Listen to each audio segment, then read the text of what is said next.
Welcome students, welcome to ज्ञान wisdom. आज हम बीकॉम फोर्थ सेम वालों के लिए एक छोटा सा वीडियो रिकॉर्ड कर रहे हैं जो कि बीकॉम फोर्थ सेम वालों के लिए होगा गुवाहाटी यूनिवर्सिटी के अंदर में। आज हम बात करेंगे कोस्ट शीट का, ठीक है। जिन लोगों का मेजर है अकाउंटेंसी में और जिनका मेजर दूसरे सब्जेक्ट में भी है, उनका भी कोस्ट एंड मैनेजमेंट अकाउंटिंग है। तो ये वीडियो जितने भी स्टूडेंट्स हैं बीकॉम फोर्थ सेम का, सभी के लिए हेल्पफुल रहेगा, ठीक है। तो सबसे पहला जो आपका टॉपिक है उसका नाम है कोस्ट शीट। मतलब टॉपिक का नाम इंट्रोडक्शन दिया हुआ है, बट उसके अंदर में जो होना चाहिए टॉपिक वो क्या होना चाहिए, इंट्रोडक्शन टू कोस्ट शीट, ठीक है। कोस्ट अकाउंटिंग और कोस्ट एंड मैनेजमेंट अकाउंटिंग दोनों का ही पहला चैप्टर है। Unit 1 introduction to cost sheet मैंने ऐसे दिया है, ठीक है। सबसे पहले एलिमेंट्स ऑफ कोस्ट। अब वो कोस्ट क्या होता है पहले वो समझ लेते हैं, ठीक है। जैसे मान लो मेरे पास में क्या है, एक स्टेपलर है, ठीक है। तो इस स्टेपलर को बनाने के लिए इसमें कुछ मटेरियल लगा है, ये जो दिख रहा है आपको मेटल का, ये सब क्या है, इसका मटेरियल लगा हुआ है। इसमें कोई लेबर या फिर कोई वर्कफोर्स काम किया होगा तो उसके लिए एक लेबर का भी एक्सपेंसेस है, और फिर इसमें कुछ अदर चार्जेस भी होंगे, जैसे ये सब हो गया या कुछ और रूम का भाड़ा हो गया, ये सब जब जो भी है डिप्रिसिएशन है एसेट्स का, तो वो सब क्या हमारा अदर चार्जेस के अंदर चला गया, ठीक है ना। तो हर एक चीज को बनाने के लिए हमें तीन मेन चीज चाहिए होता है, क्या होता है, मटेरियल, लेबर और अदर एक्सपेंसेस, ठीक है। सो एलिमेंट्स ऑफ कोस्ट क्या क्या है, मटेरियल है, लेबर है और अदर एक्सपेंसेस है, ठीक है। पहले इतना क्लियर हो गया। किसी भी सामान को बनाने के लिए हमें तीन चीज चाहिए होगा, मटेरियल, लेबर और अदर एक्सपेंसेस, ठीक है। मटेरियल मतलब वो सामान जिससे वो सामान बना है, ठीक है। लेबर मतलब जो भी आपने वर्क किया उस पर, जो भी काम किया है वो, और थर्ड क्या है हमारा, अदर एक्सपेंसेस, जो कि उससे रिलेटेड और भी एक्सपेंसेस होते हैं वो सारा, ठीक है। अच्छा, अब ये जो है ना, इन जितने भी है, मटेरियल है, लेबर है, अदर एक्सपेंसेस है, सब दो दो नेचर का होता है। एक होता है डायरेक्ट, एक होता है indirect. Direct indirect, direct indirect, ठीक है। अब मटेरियल में डायरेक्ट क्या हो सकता है, जो सामान बना रहे हो तो उसमें कुछ एक रॉ मटेरियल है जिसके बिना सामान बन ही नहीं सकता, तो हो गया डायरेक्ट। बट कुछ इनडायरेक्ट मटेरियल भी हो सकता है, जैसे बैग बना रहे हो उसमें चैन लगेगा या कुछ और एक ऐसा आइटम लगेगा जो कि डायरेक्टली एसोसिएटेड तो नहीं है, बट इनडायरेक्टली प्रोडक्ट से वो क्या है, एसोसिएटेड है, ठीक है। तो वो क्या, इनडायरेक्ट हो गया। वैसे ही लेबर में क्या हो सकता है, कोई लेबर काम कर रहा है तो वो डायरेक्ट हो गया, लेकिन उस लेबर को देखने के लिए, सुपरवाइज करने के लिए कोई मैनेजर काम कर रहा है, अगर मान लो यहाँ पे 10 लेबर है और मैं एक मैनेजर हूँ, मैं देख रहा हूँ सभी को कैसे काम कर रहा है, क्या कर रहा है, सुपरवाइज कर रहा हूँ, तो मैं क्या हो गया, इनडायरेक्ट लेबर हो गया, ठीक है। उस तरह से अदर एक्सपेंसेस में क्या होगा, एक डायरेक्ट होगा, एक इनडायरेक्ट होगा, ठीक है। तीन चीज अपने को चाहिए, मटेरियल, लेबर और अदर एक्सपेंसेस। तीन एलिमेंट्स होते हैं कोस्ट का, और सब क्या होता है, एक डायरेक्ट नेचर का, एक इनडायरेक्ट नेचर का, ठीक है। उसके बाद में जितने भी इनडायरेक्ट हैं, तीनों इनडायरेक्ट को जो हम ऐड करते हैं तो उन्हें हम क्या बोलते हैं, ओवरहेड्स। क्या बोलते हैं, ओवरहेड्स। सो indirect material plus indirect labour plus indirect other expenses, सबको ऐड करके क्या बोलेंगे, ओवरहेड्स। अब ये जो ओवरहेड है ये भी चार तरह का होता है। कितने तरह का, चार तरह का। सबसे पहला होता है वर्क कोस्ट या प्रोडक्शन कोस्ट, वर्क ओवरहेड या फिर प्रोडक्शन ओवरहेड। दूसरा है एडमिनिस्ट्रेशन ओवरहेड या फिर एडमिनिस्ट्रेटिव ओवरहेड। उसके बाद में सेलिंग ओवरहेड, और उसके बाद में डिस्ट्रीब्यूशन ओवरहेड या डिस्ट्रीब्यूटिव ओवरहेड, ठीक है। तो कुल मिला के ओवरहेड भी कितने तरह का हुआ, चार तरह का हुआ। प्रोडक्शन या फिर work, administration overhead, selling overhead और डिस्ट्रीब्यूशन ओवरहेड, ठीक है। तो ये पूरा का पूरा क्या आपका कोस्ट शीट है। जब भी आप कोई भी कोस्ट शीट का जब बेसिक जब क्वेश्चन आता है, एक्सप्लेन द डिफरेंट एलिमेंट्स या various elements of cost sheet, तो आपको ये पूरा का पूरा डायग्राम बना के दिखाना है, ठीक है। क्या क्या था, सबसे पहले क्या आया, मटेरियल, लेबर, अदर एक्सपेंसेस, सब दो दो नेचर का था, डायरेक्ट इनडायरेक्ट, डायरेक्ट इनडायरेक्ट। सारे इनडायरेक्ट को ऐड किया तो क्या हुआ, ओवरहेड। और ओवरहेड है चार तरह का, क्या क्या, वर्क या प्रोडक्शन, एडमिनिस्ट्रेटिव या एडमिनिस्ट्रेशन, सेलिंग और डिस्ट्रीब्यूशन, ठीक है। सो इतना चीज अपने को क्लियर होना चाहिए बढ़िया तरह से, ये बेसिक है। अब हम आते हैं कोस्ट शीट बनाना कैसे, ठीक है। कोस्ट शीट बनाना कैसे, सो देखिए यहाँ पे आपको दिखेगा, यहाँ पे आपको दिख रहा होगा एक कोस्ट शीट हमने बना के रखा हुआ है जो शॉर्ट में है। तो पहला जो क्लास है, यहाँ पे हम सबसे पहले हम ऊपर में क्या लिखते हैं, सबसे पहले लिखेंगे इन द बुक्स ऑफ जो भी हो ना, स्टेटमेंट ऑफ कोस्ट, हाँ, स्टेटमेंट ऑफ कोस्ट। उसके बाद में उसका यूनिट्स लिखा रहेगा। उसके बाद में अब मैं थोड़ा सा इसको ना ऐसा कर देता हूँ ताकि आपको ये दिखने लगे कि कोस्ट शीट एक्चुअली में ऐसा होना चाहिए, ठीक है। अब यहाँ पर जो है लाइन दिया हुआ है बट आपको ये दिखेगा नहीं, ओके। अब आपको दिख रहा होगा। तो सबसे पहले हमने क्या करना है, डायरेक्ट मटेरियल, डायरेक्ट लेबर और chargeable expenses. Direct material, direct labour और चार्जेबल एक्सपेंस, या फिर जो भी आपका अदर एक्सपेंसेस था, दोनों को हम क्या करें, तीनों को हम क्या करेंगे, ऐड करेंगे, ठीक है। सो तीनों को हमने क्या किया, ऐड कर दिया, ओके। जब तीनों को हम ऐड करते हैं और जो आता है उसे हम कहते हैं प्राइम कोस्ट। क्या कहते हैं, प्राइम कोस्ट। सो इस वाले अगर हम पेज में देखें, डायरेक्ट मटेरियल ये वाला, डायरेक्ट लेबर ये वाला और अदर एक्सपेंसेस, तीनों को ऐड कर दिया तो क्या हो गया, प्राइम कोस्ट। क्या हो गया, प्राइम कोस्ट, ठीक है। So prime cost is equal to direct material, direct labour और डायरेक्ट एक्सपेंसेस, अदर एक्सपेंसेस, ठीक है।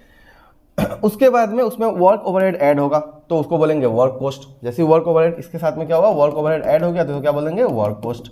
अब वर्क कोस्ट के साथ में एडमिनिस्ट्रेटिव ओवरहेड ऐड होता है, जब एडमिनिस्ट्रेटिव ओवरहेड ऐड होगा तो उसको हम क्या बोल देंगे, कॉस्ट ऑफ प्रोडक्शन। क्या बोल देंगे, कॉस्ट ऑफ प्रोडक्शन। और कॉस्ट ऑफ प्रोडक्शन में जब हम लोग selling and distribution overhead add करेंगे तो उसको हम बोलेंगे टोटल कॉस्ट या फिर cost of sales, total cost या फिर कॉस्ट ऑफ सेल्स। ठीक है, सो एक बार हम इसको याद करते हैं फॉर्मेट को। सबसे पहले क्या था, direct material, direct labour, other direct expenses, ठीक है, या चार्जेबल एक्सपेंसेस, सबको ऐड किया, क्या आ गया, प्राइम कॉस्ट। ठीक है, उसमें वर्क कॉस्ट या फिर वर्क ओवरहेड ऐड होगा। हाँ, तो वर्क ओवरहेड ऐड हो गया तो क्या हो गया, वर्क कॉस्ट। हाँ, वर्क ओवरहेड ऐड हुआ तो क्या हो गया, वर्क कॉस्ट। उसके बाद में एडमिनिस्ट्रेटिव ओवरहेड ऐड हो गया तो क्या हो गया, कॉस्ट ऑफ प्रोडक्शन। क्या हो गया, कॉस्ट ऑफ प्रोडक्शन। और कॉस्ट ऑफ प्रोडक्शन में जब हम लोग सेलिंग एंड डिस्ट्रीब्यूशन ऐड करेंगे तो क्या बोलेंगे, कॉस्ट ऑफ सेल्स या फिर टोटल कॉस्ट। ठीक है, ये अपना क्या है, फॉर्मेट है। हाँ, अब यहाँ पर एक लाइन आपको दिया गया है नोट करने के लिए, if the profit is calculated by deducting the cost of sales from the sales. Cost of sales से अगर सेल्स से अगर हम कॉस्ट ऑफ सेल्स माइनस करके अगर हम प्रॉफिट निकालते हैं तो उसको हम कहते हैं statement of cost and profit. Statement of cost नहीं, statement of cost and profit. मतलब जब भी प्रॉफिट वाला एलिमेंट अगर ऐड हो जाएगा, क्वेश्चन में अगर कहीं पे भी सेल्स दे दिया रहेगा, हमें जब प्रॉफिट फाइंड आउट करना होता है बैलेंसिंग फिगर करके, तो उस केस में उसको क्या बोलेंगे, statement of cost and profit. ठीक है, अब ये जो फॉर्मेट था इसको हमने इस तरीके से हमारे नोट्स में, तो इस तरह से हमने आपको दे दिया है। ठीक है, अब हम इसको अगले पेज की ओर बढ़ते हैं। अब यहाँ पर आपको एक क्वेश्चन दिख रहा होगा, इजी सा एक छोटा सा क्वेश्चन है, ये हमें अभी ट्राई करना है बनाने का, और ये जब बन जाएगा तो अगले वाले सम में हम और थोड़ा बड़ा वाला प्रॉब्लम देखेंगे। ठीक है, तो मैं इसको थोड़ा साइड कर देता हूँ इधर में, ताकि आपको ये क्लियरली दिखते भी रहे। क्वेश्चन में क्या क्या दिया हुआ है देखिए। सबसे पहले हम इस तरीके से अपना एक फॉर्मेट बना लेते हैं। ठीक है, मैं अभी यहाँ पर एक टोटल कॉस्ट का देता हूँ और ये CPU मैंने कॉस्ट पर यूनिट का देता हूँ। ठीक है, दोनों में रुपीज़ का सिंबल दे देंगे। सबसे पहले लिखेंगे direct material. Okay, direct material कितने का, डायरेक्ट मटेरियल 1,20,000, 1,20,000। ओके, उसके बाद में उसमें ऐड क्या हो जाएगा, direct labour. So direct labour, ठीक है, कितने का है, 80,000। 80,000 कितना हो गया, 2 लाख का। ओ, इसमें एक और ऐड करना था ना, ओ एक सेकेंड, एक्चुअली एक कॉल आने वाला था, अगर बीच में कॉल आ गया तो आप लोग का रिकॉर्डिंग रुक जाएगा, इसीलिए मैंने उसको फ्लाइट मोड पे डाल दिया है। उसके बाद में क्या आ जाएगा, डायरेक्ट एक्सपेंसेस। ठीक है, डायरेक्ट एक्सपेंसेस या फिर अदर एक्सपेंसेस कितने का है, 20,000 का। तीनों को हम ऐड कर देंगे, कितना हो जाएगा, ये हो जाएगा हमारा 2,20,000, 2,20,000। ठीक है, इसमें यूनिट्स दिया हुआ है हमें, हाँ यहाँ पर दिया हुआ है यूनिट्स, तो टोटल यूनिट्स कितना है, यहाँ पर हम लिख देते हैं यूनिट्स कितना है, 1000 यूनिट्स। ठीक है, ओके, इसको हम क्या बोल देंगे, हमें अभी हमने किया था, तीनों डायरेक्ट को ऐड करने से क्या बोलते हैं, प्राइम कॉस्ट। तो हम यहाँ पर क्या लिख देंगे, प्राइम कॉस्ट। ओके, अब उसके बाद में आता है वर्क ओवरहेड, तो यहाँ पर हम ऐड करेंगे अब क्या चीज, वर्क ओवरहेड्स। कितने का है वर्क ओवरहेड, 50,000 का। सो 50,000 ऐड कर दिया, ये होगा कितना, 2,70,000, 2,70,000। इसको हम क्या बोल देंगे, इसको हम बोल देंगे वर्क कॉस्ट, वर्क कॉस्ट, या तो आप वर्क कॉस्ट बोलो या फिर इसको फैक्ट्री कॉस्ट भी बोल सकते हैं। ठीक है, फिर क्या आता है, एडमिनिस्ट्रेटिव ओवरहेड, तो फिर ऐड करेंगे इसमें हम लोग क्या चीज़, एडमिनिस्ट्रेटिव ओवरहेड। ओके, या एडमिनिस्ट्रेशन ओवरहेड कितने का है, 30,000, 30,000 ऐड कर दिया, अब कितना हो गया, ये हो गया 3 लाख, 3 लाख का। ठीक है, इसको हम क्या बोल देंगे, इसको हम बोल देंगे cost of production, cost of production. ठीक है, अब इसमें ऐड क्या हो जाएगा, selling and distribution overhead. Add कर देते हैं हम सेलिंग एंड डिस्ट्रीब्यूशन ओवरहेड्स। ठीक है, कितने का है, 25,000, 25,000, ये हो गया 3,25,000। और इसको हम बोल देंगे total cost, total cost. Since यहाँ पे प्रॉफिट वाला कोई एलिमेंट है नहीं तो इसलिए हम वो सब बात नहीं लिख रहे हैं। ओके, अब अपने को क्या करना है, यहाँ पर अपने को अब निकाल देना है कॉस्ट पर यूनिट। तो सिंपली क्या है, 1000 यूनिट है तो सबको बस 1000 से डिवाइड करते चले जाओ। सो 12,000 डिवाइडेड 1,20,000 था, डिवाइडेड बाय 1000 करेंगे तो कितना होगा, ये होगा 120। ठीक है, उसके बाद में ये हो जाएगा 80, ये हो जाएगा 20, सबको ऐड कर देंगे तो हो जाएगा 220। ठीक है, अच्छा, कॉस्ट शीट में जो होता है ना, सारे अमाउंट्स एक एक पैसा में रिकॉर्ड होता है, तो इसलिए हमें उसका पैसे भी डालना है, इसलिए मैंने 0.00 डालते जा रहा हूँ। 50,000 डिवाइडेड बाय 1000 करेंगे तो कितना होगा, 50।